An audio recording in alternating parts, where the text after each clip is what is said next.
Ratio का नाम क्या है? Activity ratios. ठीक है, पहले ध्यान से सबसे पहले चीज़ें समझो कि कितने तुमको यहाँ पे रेशियो पढ़ने हैं।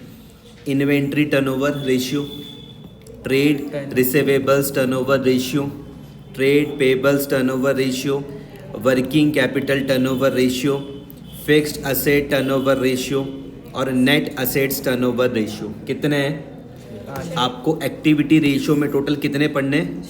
6 रेशियो पढ़ने हैं। ठीक है, यहाँ तक कोई दिक्कत तो नहीं है? नहीं। कम से कम इतना तो तुमको याद हो ही गया अभी साथ साथ, कोई दिक्कत तो नहीं भाई? पक्का? एक रेशियो तो आप याद कर लो। पहले वाले का नाम क्या है? Inventory turnover ratio. क्या है? इन्वेंट्री टर्नओवर, हाथ हटा दो। इन्वेंट्री टर्नओवर रेशियो बोल दो मेरे साथ। Inventory turnover ratio. याद रहेगा? सिर्फ नाम से कोशिश करो याद करने की। Inventory turnover ratio.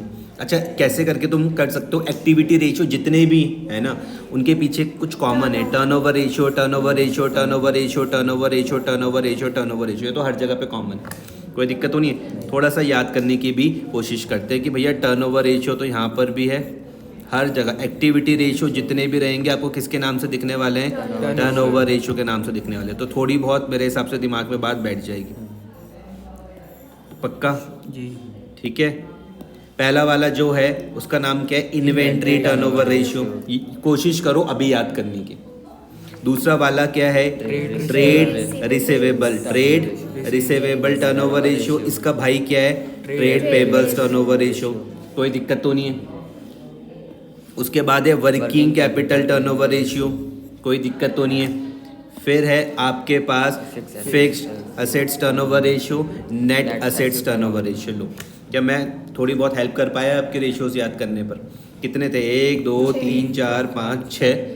कुछ तो तुमने समझ लिया कि भैया सबके पीछे भैया टर्नओवर रेशियो है। सबके पीछे क्या है? Turnover ratio. अगर आप एक्टिविटी रेशियोज पढ़ रहे हो तो इसका मतलब इनका एक और नाम क्या हो जाएगा? Turnover ratio. अगर बुक भी पढ़ के देखोगे तो क्या लिखा हुआ? Activity ratios also termed as performance और टर्नओवर रेशियो। चलो, तुमको इतनी बात समझ में आई कि इसका एक और नाम है परफॉर्मेंस और टर्नओवर रेशियो।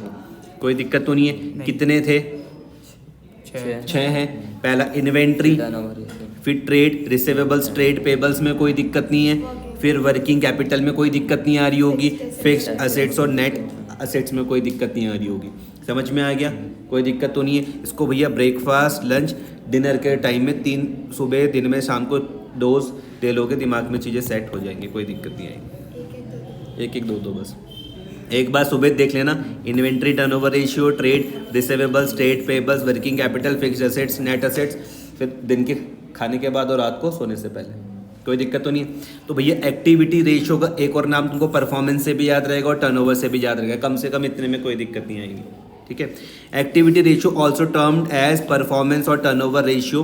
अभी करते क्या है भैया ये? तो यहाँ पर है लिखा हुआ measures how well the resources have been used by the enterprise. कि कोई भी बिजनेस एंटरप्राइज है वो अपने रिसोर्सेज का किस तरीके से इस्तेमाल कर रही है। हाउ वेल, किस तरीके से आप इस्तेमाल कर रहे हो। समझ में आ गया? जैसे आपने कहा, इसका मतलब जैसे कि सपोज करते हमारे पास टाइम है, मैं अपने टाइम का कितना अच्छे ढंग से इस्तेमाल कर रहा हूँ, कुछ उसी तरीके की बात है। आ रही है बात समझ में? सुनते भी रहो ध्यान से, ज़्यादा यहाँ पे ध्यान मत दो, मेरी बातों को सुनते रहना। ठीक है, कि हम रिसोर्सेज का, कोई भी एंटरप्राइजेज है वो अपने रिसोर्सेज का किस तरीके से इस्तेमाल कर रही है, अच्छा कर रही है या फिर बेकार कर रही है। इसका आंसर आपको इन रेशियो की मदद से मिल जाएगा। नाम से ही पता चल रहा भैया परफॉर्मेंस और टर्नओवर रेशियो। कोई दिक्कत? इतनी थोड़ी बहुत बात समझ में आ रही?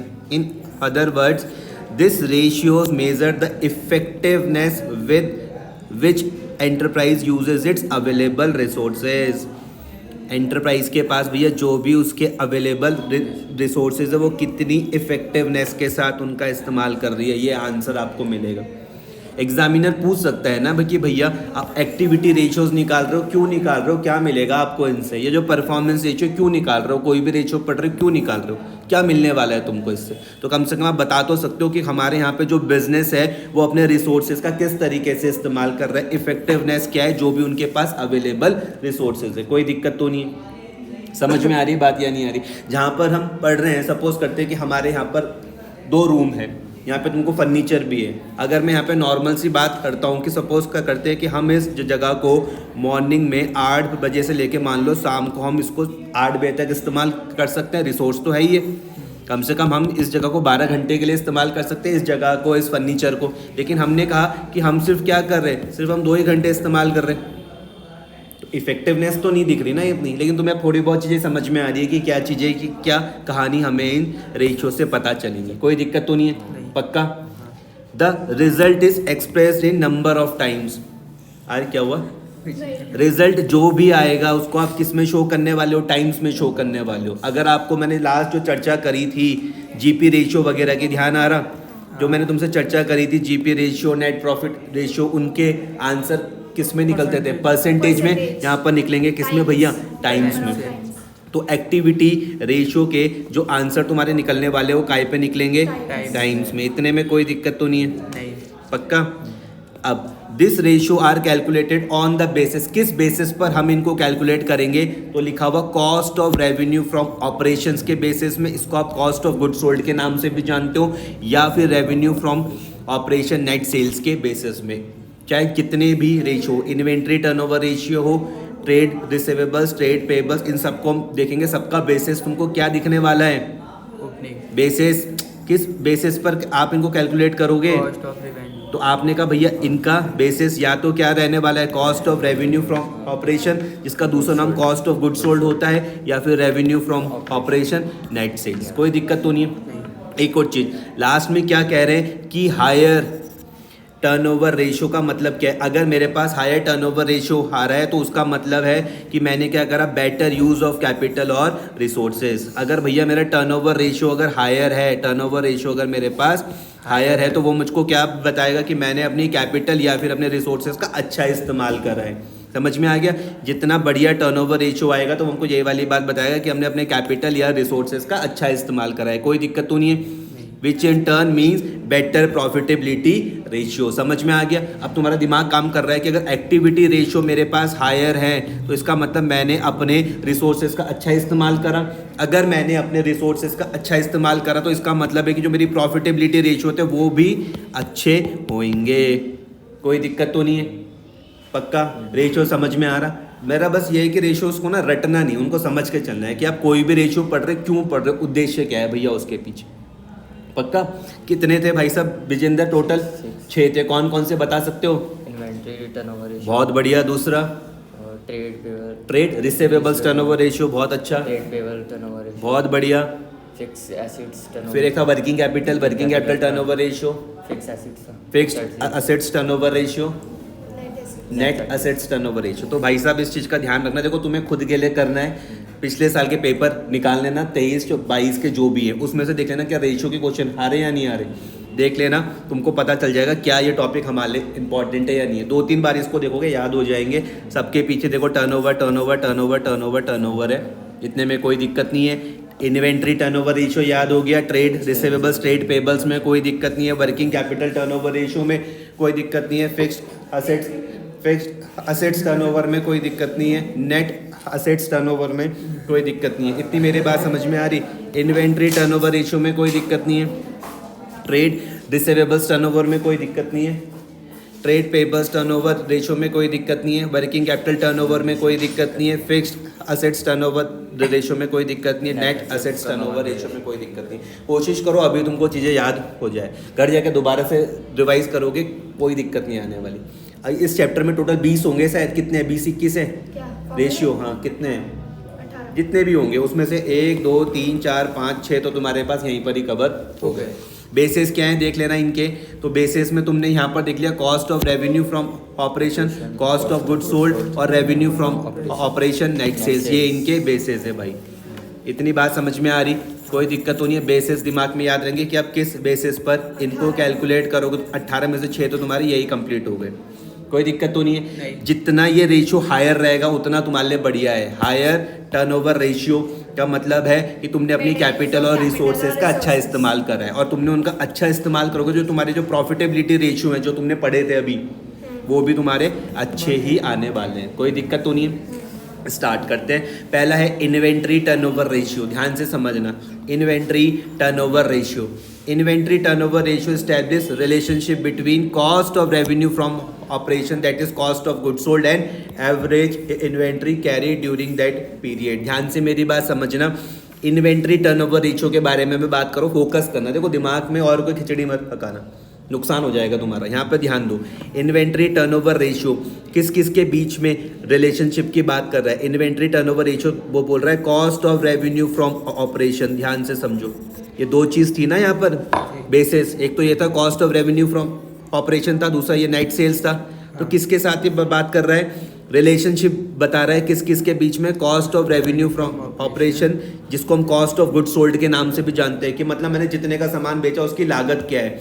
कॉस्ट मतलब मैंने क्या बताया था भैया, लागत, कि मैंने जितने का भी सामान बेचा उसकी लागत क्या है। तो इसको किस नाम से जानते हो, cost of revenue from operation या फिर कॉस्ट ऑफ गुड्स सोल्ड के नाम से जानते हो। और दूसरा एवरेज इन्वेंट्री, दूसरा क्या है, एवरेज इन्वेंट्री। यहाँ तक कोई दिक्कत तो नहीं है, इन दोनों के बीच में रिलेशनशिप है। फॉर्मूले याद करने, उसमें टूटने से पहले एक बार चीज़ों को समझ लेना कि इन्वेंट्री टर्नओवर रेशियो किस किस के बीच में रिलेशनशिप की बात कर रही है। इन्वेंट्री टर्नओवर रेशियो किस किस के बीच में बात कर रहा है, cost of revenue from operation, इसका मतलब है जितने का मैंने सामान बेचा उसकी लागत क्या है, और दूसरा एवरेज इन्वेंट्री। कोई दिक्कत तो नहीं है, carry during the period. It aims to determine the efficiency with which inventory is used. Inventory समझ रहे हो ना, इन्वेंट्री वगैरह कि हमने अपनी इन्वेंट्री किस तरीके से इस्तेमाल करी है ना, हमने अपनी इन्वेंट्री किस तरीके से इस्तेमाल करी है। मैंने कहा कि यार एक मेरे भैया हैं, उनके पास ना कोक का वो है, कोक होती है ना, कोको कोला और अमूल का उनके पास स्टॉक यार्ड है। समझ लो कि उनके पास एक बहुत बड़ा वेयर हाउस है। जब मैं वहाँ पर जाता हूँ ना तो मुझे वहाँ पर पूरा सामान एक तरीके से लगा हुआ दिखता है। मैंने कहा तुम उसको बिखार के क्यों नहीं रखते हो, मतलब कुछ बोतलें यहाँ फेंक दो, कुछ यहाँ फेंक दो, तरीके से मत लगाओ। तो वो मुझको कहते हैं कि अगर मैं तरीके से नहीं लगाऊंगा ना तो भाई मेरा नुकसान हो जाएगा। तो इन्वेंट्री को तरीके से लगाना है मुझको, समझ में आ गया। तो अगर वो उसको तरीके से रखेंगे, टाइमली उसको बेच देंगे, ज़्यादा स्टॉक कलेक्ट नहीं करेंगे, जितना उनको ज़रूरत है, तभी तो उनका फ़ायदा रहेगा। अब समझ में आ रही बात या नहीं आ रही, तो वही कहानी है। तो क्या बता रहा है, it aims determine the efficiency with which inventory is used. कोई दिक्कत तो नहीं है। अब कंप्यूटेशन आपको याद करना है, इन्वेंट्री टर्नओवर रेशियो हम किस तरीके से कंप्यूट करेंगे। एक बार दिमाग में फिर याद करना कि घर जाके हम कोनी पर देखना, तो घर जाके तो रिवाइज करना है, लेकिन फॉर्मूले अभी याद हो जाने चाहिए। Inventory turnover ratio, inventory turnover ratio, ऊपर क्या है, cost of revenue from operation, जिसको हम कॉस्ट ऑफ गुड्स सोल्ड भी बोलते हैं, अपॉन एवरेज इन्वेंट्री। ये इसका फॉर्मूला है, आपके दिमाग में इतना सेट हो जाना चाहिए। इन्वेंट्री टर्नओवर रेशियो 2-3 बार वो बोलोगे, प्रैक्टिस करोगे, आ जाएगा। Cost of revenue from operations, cost of revenue from operations upon average inventory. Answer की किस में आ रहा है, टाइम्स में, जैसा कि यहाँ पर बताया था कि आंसर किस में आएगा, तुम्हारे पास कहाँ लिखा हुआ था, नंबर ऑफ टाइम्स में। कोई दिक्कत तो नहीं है। आरस तुम्हारा फोकस बहुत अच्छा है, तुम पढ़ लो बस ढंग से। आंसर काय पर आएगा, टाइम्स पर आएगा। इन्वेंट्री टर्नओवर रेशियो याद आ गया, cost of revenue from operation, cost of goods sold upon average inventory. Answer काय पर आने वाला है, टाइम्स पर। एक्टिविटी रेशियो जितने भी तुम्हारे रहेंगे, ये 6 के 6 भाई, 1 2 3 4 5 6, इन सब का आंसर टाइम्स में आएगा। टाइम्स मतलब गुना, कितना गुना, 1 गुना 2 गुना 3 गुना 4 गुना 5 गुना, इसका मतलब ये है। ठीक है, याद मत करना, समझने की कोशिश करना। सबसे पहले मुझको सपोज करते एवरेज इन्वेंट्री निकालना है, सरल है बहुत ज़्यादा। एवरेज वर्ड पे ध्यान दो, एवरेज इन्वेंट्री निकालना है, फॉर्मूला बहुत सरल है। ओपनिंग इन्वेंट्री साल के स्टार्टिंग में जो भी रहेगी, जो एंड में रहेगी, अपॉन 2। एवरेज इन्वेंट्री निकालने में कोई दिक्कत नहीं आनी चाहिए भाई। ओपनिंग इन्वेंट्री क्लोजिंग इन्वेंट्री को जोड़ो, भाग दे दो 2 से, मेरे हिसाब से यहाँ तक कोई दिक्कत नहीं है। समझ में आ गया। एवरेज ओपनिंग ले लेना, क्लोजिंग और उसको 2 से डिवाइड कर लेना, आपको ओपनिंग इन्वेंट्री मिल जाएगी। कम से कम यहाँ तक समझने में कोई दिक्कत नहीं आ रही होगी। इसको समझते हैं, अब इसको समझते हैं। अब ध्यान देना, स्मार्टली काम करना है। Cost of revenue from operation को तुमने अगर यहाँ पे समझ लिया तो आने वाले जहाँ जहाँ पर ये इसका यूज़ होगा वहाँ पे तुम्हारे काम आएगी। ठीक है, पहला वाला cost of revenue from operation, इसका मतलब क्या है भैया, तुम बताओ। इसका मैं हिंदी में क्या कह रहा हूँ, मैं cost of revenue from operation को मैं हिंदी में क्या कह रहा हूँ, कॉस्ट ऑफ गुड्स सोल्ड को क्या बोल रहा हूँ भाई प्रभजोत? हिंदी में मैं इस चीज़ को क्या कह रहा हूँ, हिंदी में किस तरीके से मैं तुमको समझा रहा हूँ, इसको क्या बोल रहा हूँ मैं इसको बार बार? वो हमने कितना यूज करा समय पे। नहीं, कॉस्ट मतलब है लागत। ध्यान से इस चीज को एक बार तुम इसको अपने लेवल पे लाके सीख गए ना तो भूलोगे नहीं ना भाई। जितने का मैंने सामान बेचा उसकी मुझको लागत क्या पड़ी है, यही तो मतलब है इसका। कॉस्ट मतलब क्या है, लागत लागत समझ रहे हो ना? कॉस्ट मतलब क्या है भैया? लागत लागत है। अपने लेवल पर इसको समझ लो, उसके बाद इसको भूलोगे नहीं। रेवेन्यू फ्रॉम ऑपरेशंस का मतलब क्या है कि तुम कितने का सामान बेच रहे हो। रेवेन्यू फ्रॉम ऑपरेशंस मतलब होता है भैया नेट सेल्स। समझ में आई बात? आ रही है समझ में? भाई ये आपका नाम क्या था? विजेंद्र। विजेंद्र क्या कहता है कि भैया मैंने एक, विजेंद्र की मान लो मोबाइल शॉप है, ठीक है। विजेंद्र ने कहा कि भैया मेरी मोबाइल की शॉप है, मोबाइल की शॉप है इनकी। इन्होंने कहा कि भैया मैंने क्या करा, एक फ़ोन पे बेचा। कितने रुपए का? 10,000 रुपीज़ का। समझ में आया? ये मुझको कहते हैं कि भैया ये फ़ोन मुझको पड़ा है 8,000 रुपीज़ का। तो जो 8,000 है ना, यही तो इनकी लागत हुई। नहीं आया समझ में? अगर मैं सिंपल तुमको ये समझाऊं कि जितने का तुमने फ़ोन बेचा उसकी लागत कितनी है, तो यही तो है ये। एक बात तुम इसको समझ गए तो भूलोगे थोड़ी ना। Cost of revenue from operation. Revenue from operations का मतलब क्या होता है भैया? Net sales. समझ में आ रही है बात? जितने की तुमने सेल्स करी उसकी तुमको कितनी लागत पर पड़ी है, ये मतलब है इसका। कोई दिक्कत तो नहीं है? अब समझ में आ रहा? एक बार ये चीज़ समझ लोगे, फॉर्मूले समझने में कोई दिक्कत नहीं आएगी। पहला वाला है रेवेन्यू फ्रॉम ऑपरेशन में से ग्रॉस प्रॉफिट को माइनस कर दो। रेवेन्यू फ्रॉम ऑपरेशंस का मतलब क्या बताया मैंने भाई? नेट सेल्स की मैंने सेल्स कितने की करी। रेवेन्यू फ्रॉम ऑपरेशंस का मतलब नेट सेल्स मैंने कितने की करी, उसमें से आप प्रॉफिट को माइनस कर दो। जैसे कि ये क्या कह रहा है कि भैया मैंने नेट सेल्स करी 10,000 रुपीज़ की। इन्होंने मुझको कहा कि भैया मैंने 10,000 रुपीज़ का सामान बेचा। मैंने कहा कितने रुपए कमाए? बोलता है भैया 2,000 रुपये कमाए। तो भैया लागत क्या आ गई इनकी? 8,000। यही तो है, नहीं समझ रहे हो? तो पहला वाला फॉर्मूले में समझने में तुमको कोई दिक्कत नहीं आ रही। अब रटना मत कि हम प्रॉफिट को माइनस कर रहे हैं, लॉस को जो जोड़ रहे हैं, नहीं, चीज़ों को समझ के चलो। जितने का तुमने क्या करा, रेवेन्यू फ्रॉम ऑपरेशंस था, उसमें से अपना ग्रॉस प्रॉफिट को माइनस कर देना। उल्टा केस भी तो हो सकता है। इसने मुझको कहा कि भैया जो मेरे पास 8,000 रुपीज़ का फ़ोन था वो मुझको नुकसान में बेचना पड़ गया। कितने का? 7,000 रुपीज़ का। या किस तरीके से, अब बातें सुनना। ये कह रहा है कि भैया 8,000 रुपीज़ का फ़ोन था, 8,000 रुपीज़ का फ़ोन था, मुझको उसको लॉस में बेचना पड़ गया। कितने रुपए का? 7,000 रुपीज़ का। अब तुम बताओ मुझको कि इसमें से रेवेन्यू फ्रॉम ऑपरेशन क्या है? 8,000 है, 1,000 है या फिर 7,000 है? नहीं, क्या है 7,000 भाई? जितने बेचने के बाद पैसे मिले। 8,000 का फ़ोन 1,000 के नुकसान में 7,000 का बेचा। यह है revenue from operation, net sales है। और लागत कितनी थी? 8,000। अगर इस 8 तक तुमको पहुंचना है ना, तो तुम क्या बोलोगे कि भैया एक काम करो, 7,000 में जो 1,000 का नुकसान था इसको क्या कर दो, ऐड कर दो, तभी तुम यहाँ 8,000 रुपये में पहुंच जाओगे। अब तुम समझ जाओगे कि भैया का नुकसान होगा तो हम उसको जोड़ क्यों रहे हैं, क्योंकि हमको लागत में पहुंचना है उसकी। नहीं आया समझ में? आ गया। तुमको ये भी समझ में आ जाएगा कि हम ग्रॉस प्रॉफिट को क्यों माइनस कर रहे हैं, ग्रॉस लॉस को हम क्यों जोड़ रहे हैं। तुम्हें चीज़ें समझ में आने लग जाएंगी। और का मतलब क्या है कि क्वेश्चन के हिसाब से फॉर्मूलों को यूज़ करना। अगर ग्रॉस प्रॉफिट दिया हुआ तो क्या यूज़ करोगे, लॉस होगा तो क्या यूज़ करोगे। रटना मत, चीज़ों को सिंप्लीफाई करके चलो। एक और, अगर ओपनिंग इन्वेंट्री दी हुई, एक और तरीका है, ओपनिंग इन्वेंट्री और क्या और कुछ खरीदा, इस खरीदने में क्या तुम्हारा कुछ खर्चा हुआ, उसमें से आप क्लोजिंग इन्वेंट्री को माइनस कर दो। बार बार इसको बोलोगे आ जाएगा। कॉस्ट ऑफ गुड्स सोल्ड का एक और फॉर्मूला ये भी है भाई निकालने का। क्या तुम्हारे पास साल के स्टार्टिंग में कोई इन्वेंट्री थी? इमेजिन करके देखो ना कि तुम्हारी एक मोबाइल शॉप है और मेरी बातों को उससे कनेक्ट करते हुए चलते रहो। क्या तुम्हारी साल के स्टार्टिंग पर कोई इन्वेंट्री थी? क्या तुमने और कुछ खरीदा? इसके खरीदने पे क्या तुम्हारे पास कुछ खर्चा हुआ? इन तीनों को जोड़ दो और माइनस कर दो वो इन्वेंट्री जो तुम्हारे पास बची हुई है, बात खत्म। तो ये भी एक फॉर्मूला है कॉस्ट ऑफ गुड्स सोल्ड का। याद करोगे तो भूल जाओगे, समझ के चलोगे तो नहीं भूलने वाले। समझ में आ रहा? क्या तुम्हारे पास साल के स्टार्टिंग पर कोई इन्वेंट्री थी? क्या तुमने और खरीदा? इस खरीदने पे क्या कुछ खर्चा हुआ? उसमें से जो तुम्हारे पास बची हुई उसको माइनस कर दो। और अगर तुम्हारे पास मैन्युफैक्चरिंग एंटरप्राइजेज है, कौन सी मैन्युफैक्चरिंग, तुम्हारा काम कुछ सामान को परचेज करके बना के बेचना है। समझ में आ गया? जैसे सपोज करते हैं कि तुमने कहा कि हम क्या करते हैं, हम लकड़ी खरीदते हैं, उससे हम फर्नीचर बना के बेचते हैं, ऐसा कुछ काम है, मान लो मैन्युफैक्चरिंग का काम है।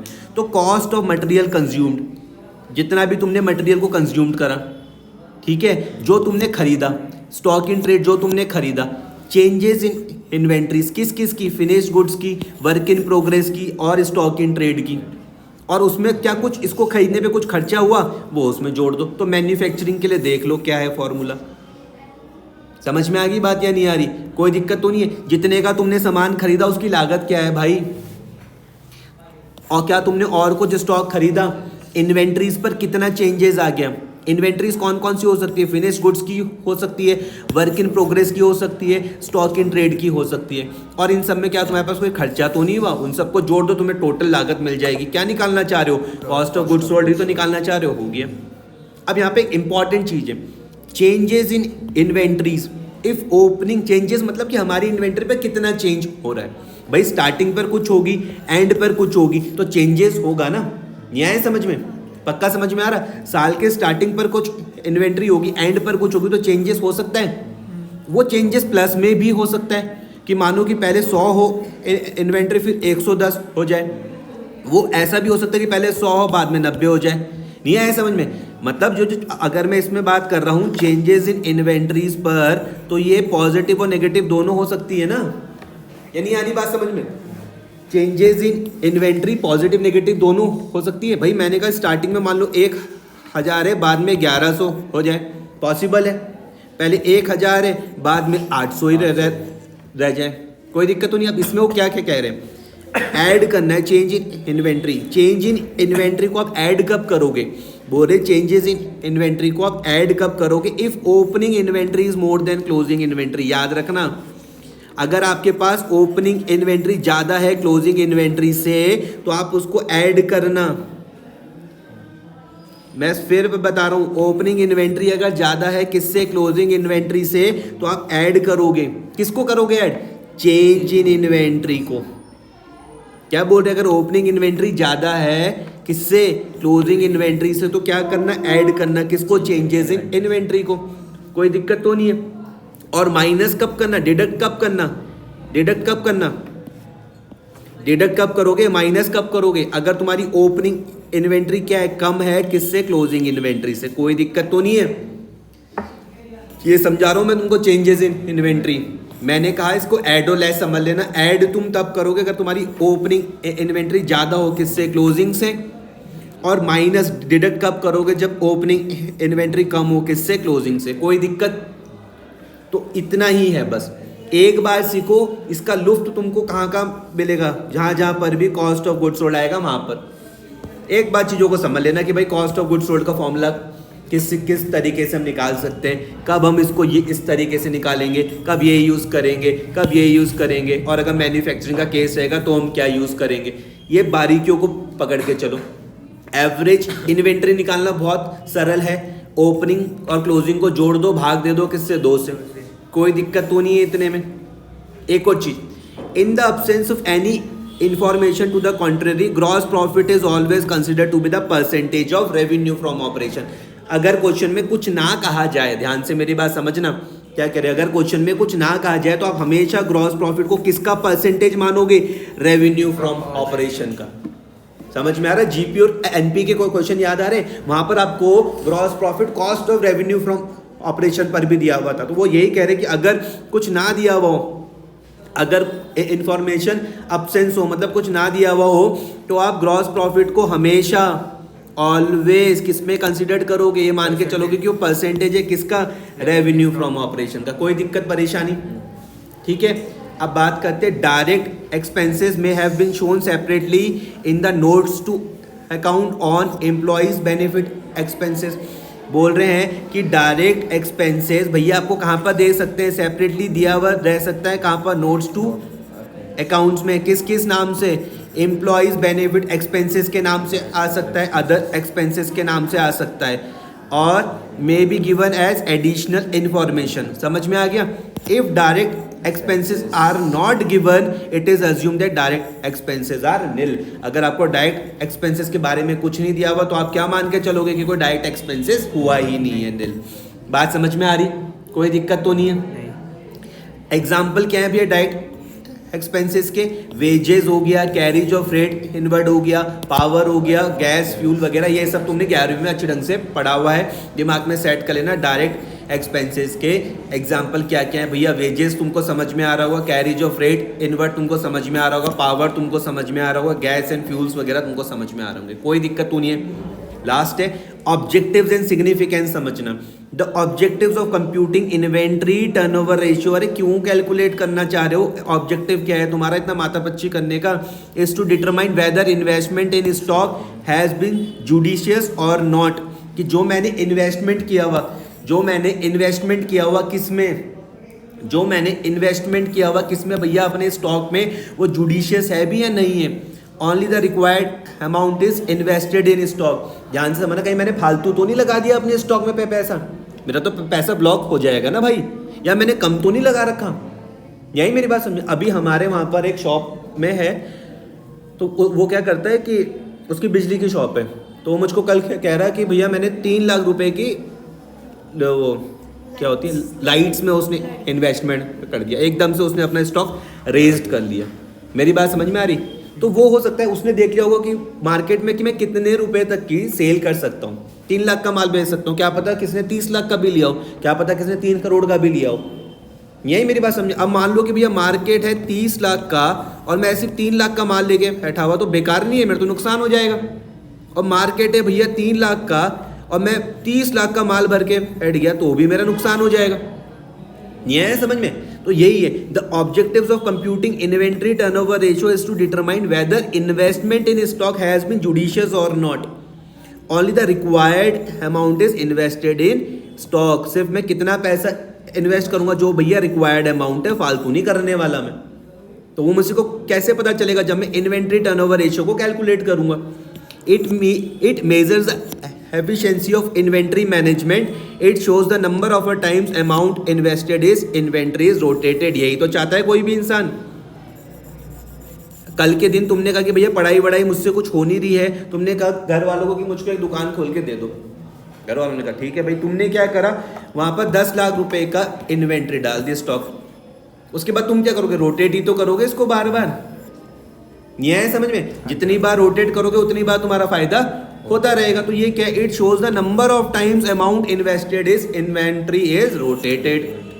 इसको तुम दूसरी तरीके से समझ सकते हो, पैसा रोटेट तभी तो होएगा जब तुम सामान बेच रहे होंगे, सेल कर रहे होंगे। समझ में आए? तो तुमको क्या लगता है कि एक रोटेशन ठीक है या 2 ठीक है या 3 ठीक है या 4 ठीक है? अरे बताओ ना, रोटेशन समझ रहे हो कि कितनी बार तुम माल को बेच रहे हो? 1 ठीक है या फिर 2 ठीक है या फिर 3 ठीक है या फिर 4 ठीक है? तुम्हें क्या लगता है बताओ? एक बार माल बिकना ठीक है या साल भर में 2 बार ठीक है, साल भर में 3 बार ठीक है, साल भर में 4 बार ठीक है? 4 बार। तो जो तुमने कहा, तो यहाँ पर भी देखो वही चीज यहाँ पर लिखी हुई है कि कहाँ था वो, यहाँ पे higher turnover ratio means better use of capital और रिसोर्सेज। जितना ज्यादा रहेगा उतना हमारे लिए बढ़िया रहेगा। जो तुमने बात कही कि भैया एक बारी से अच्छा तो 2 बारी है, 2 बारी से अच्छा 3 बारी है, 3 बारी से अच्छा 4 बारी है, कोई दिक्कत तो नहीं है। A high ratio shows that more sales are being produced by a rupee of investment in inventories. जितना ज्यादा भैया यहाँ पे देख लो, एक तुमने मान लो 10 लाख रुपए इन्वेस्ट करे, कितने रुपए? 10 लाख। अगर इन्वेंट्री टर्नओवर रेशियो एक बार आ रहा मतलब एक ही बार माल बेचा, 2 बार आ रहा मतलब तुमने इस 10 लाख को 2 बार घुमा दिया, 3 बार मतलब 3 बार घुमा दिया, 4 बार मतलब 4 बार घुमा दिया। जितनी बार तुम उसको घुमाओगे उतना ही तो प्रॉफिट होगा। आ रही है बात समझ में या नहीं आ रही? यहाँ तो कोई दिक्कत तो नहीं है। A high ratio shows more sales are being produced by a rupee of investment in inventories. A very high inventory turnover ratio shows over trading. ऐसी कोई दुकान देख लो, हमारे यहाँ पर एक परचून की दुकान है, उसके पास हमेशा भीड़ लगी रहती है, हमेशा भीड़। तो भैया उसका इन्वेंट्री टर्नओवर रेशियो तो बहुत ज्यादा होगा, ओवर ट्रेडिंग हो रही है भैया वहां पर। अगर very high inventory turnover ratio तुम्हारा आ गया ना, तो क्या बता रहा? ओवर ट्रेडिंग तुमको बता रहा। एंड इट में result in working capital shortage. समझ में आई बात? भाई जब आप सेल करते हो, उधार में भी तो सेल करते होंगे, नगद में तोड़ना होती होगी, सब उधार नगद दोनों चलता होगा। तो very high inventory turnover ratio तुमको दिख गया तो क्या बताएगा? ओवर ट्रेडिंग बता देगा। और अगर लो इन्वेंट्री टर्नओवर रेशियो तो वो बताएगा इनएफिशिएंट यूज ऑफ इन्वेस्टमेंट। समझ में आ गया? कोई दुकानदार दिमाग में देख लो, उसने माल तो बहुत भरा हो, बिक ही नहीं रहा उसका माल यार, उसका स्टॉक जैसे का तैसा है। तो अगर उसका इन्वेंट्री टर्नओवर रेशियो तुम निकालोगे तो वो क्या आएगा, वो लो आएगा। और लो इन्वेंट्री टर्नओवर रेशियो का मतलब है inefficient use of investment in inventory over investment in stock. क्या पता उसने स्टॉक में ज्यादा पैसा अपना निवेश कर रखा हो, भैया मार्केट सिर्फ 3 लाख रुपए का है और उसने 30 लाख रुपए निवेश कर रखे हो सकता है ऐसा। तो ये भी over investment in stock, accumulation of inventory, जबरदस्ती इन्वेंट्री एक्यूमुलेट भर के रखी हुई हो। आ रहा समझ में। Thus only an optimum inventory turnover ratio ensure adequate working capital and also enables the enterprise to earn reasonable margin of profit. मेरे हिसाब से तुम्हें थोड़ा बहुत ये चीजें समझ में आई होंगी एक्टिविटी रेशियो की। पक्का? कौन कौन से थे भैया? इन्वेंट्री टर्नओवर रेशियो याद रखोगे, ट्रेड रिसीवेबल्स टर्नओवर याद रखोगे, ट्रेड पेबल्स याद रखोगे, वर्किंग कैपिटल याद रखोगे, फिक्स्ड असेट्स और नेट असेट्स। कोई दिक्कत नहीं है। ये दो भाई साथ में याद कर लेना, ये दो भाइयों को साथ में याद कर लेना। बचे कौन? इन्वेंट्री और वर्किंग कैपिटल। कोई दिक्कत ही नहीं है।